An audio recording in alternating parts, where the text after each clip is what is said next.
Good morning, seventh grade.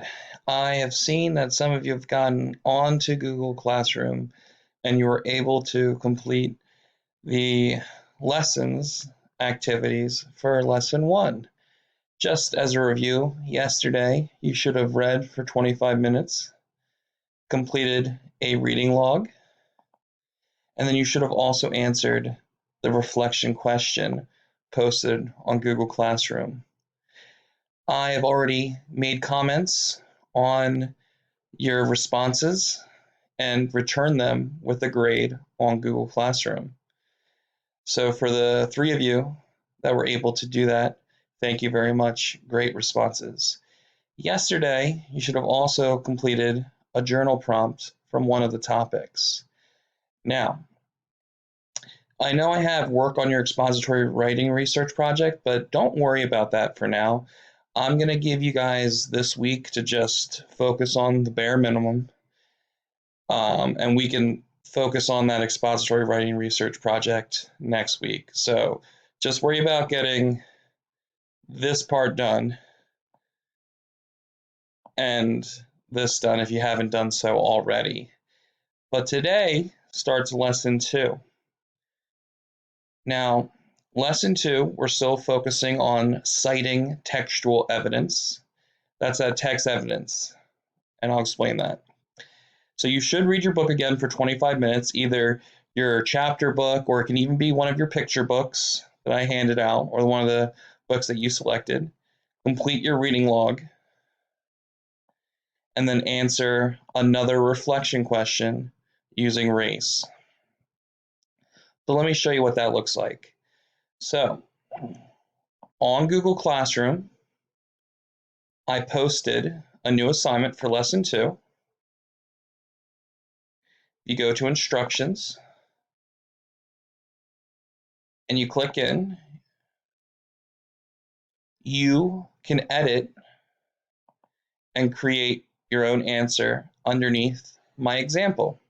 So the question is, identify one of the characters in your story. What is one character trait you would use to describe that character? Be sure to use race to answer. And I gave you an example of what a 100% answer would be like. I restate the question, I answer the question, I cite text evidence, and I explain my text evidence. So this is how I started off. In the novel, My Brother Sam is Dead, by Christopher and James Collier, Tim Meeker is shown to be caring. That's the character trait I chose for Tim. He's a caring young boy. He is caring because he worries about his older brother when his older brother sneaks off to fight in the war. The text states, now this is important, guys. Make sure you have your quotation marks and you have that. That's where I took off some of the points from the first reflection question. You need a quote. Copy right from your book. I wondered if Sam was all right. Perhaps he had even used the brown bess to kill someone. Remember, the brown bess was the gun? I prayed that another soldier hadn't used their own bayonet on him. I tried to push the thought out of my mind. Then, after quoting, I explained my quote. This shows that Tim is worried about his brother. He can't stop thinking about Sam, and he prays that his brother will come back alive. There I show that him worrying about his brother, that he cares about someone else, shows that he's a caring individual. If he didn't care about him, about his brother, he'd be like, whatever, my brother, Sam was off at war, probably gonna get himself killed. I don't care. But no, he's always worrying about his brother Sam. So I use that piece of text evidence to support my answer. You should also write your answer below. Okay, so that explains the reflection question. Now, let's just quickly go to the writing portion of lesson two. For today's lesson, lesson two, you should complete an IXL skill. Again, do not worry about the expository writing this week. Complete an IXL skill. All of you are doing the same skill because I want all of you working on these specific skills. You should go to grade 4, W1. So let me show you what that looks like. When you go to IXL, make sure you're on language arts, go down to the correct grade,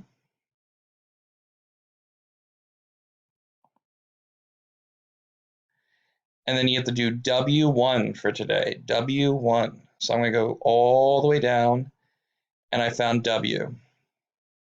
W1 says identify base words, prefixes, and suffixes. So I'm going to click on that.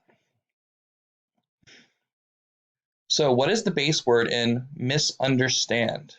Well, a base word is a word that's inside of another larger word. So the miss is actually the beginning of the word. That's a prefix.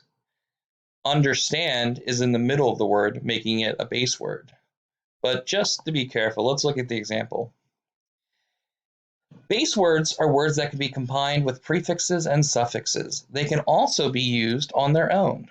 Look at the word unhelpful. The base word is help because it's in the middle. The prefix is un. Prefix comes before un. The suffix is full. It goes after the base word.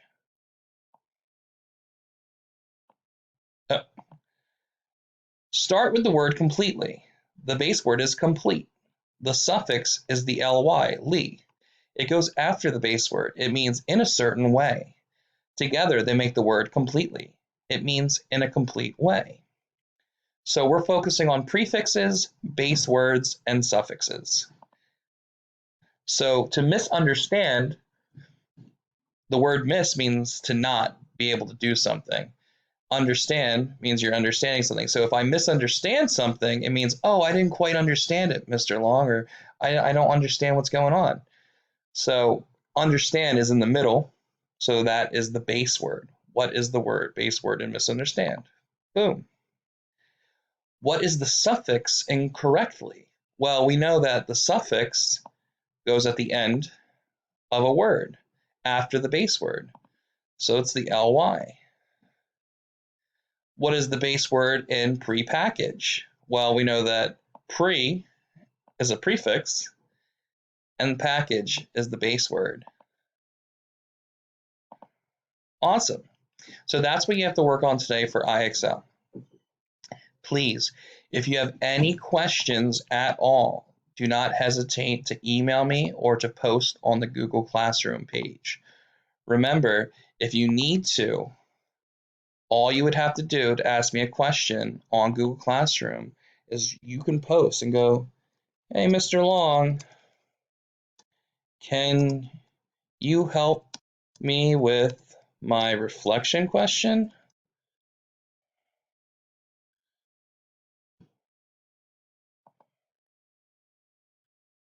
And post it.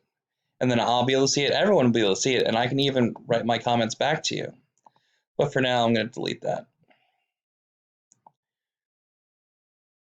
All right, students. Thank you very much for watching the videos and doing your work. I'm very proud that you're able to get all your work done. How do I stop this?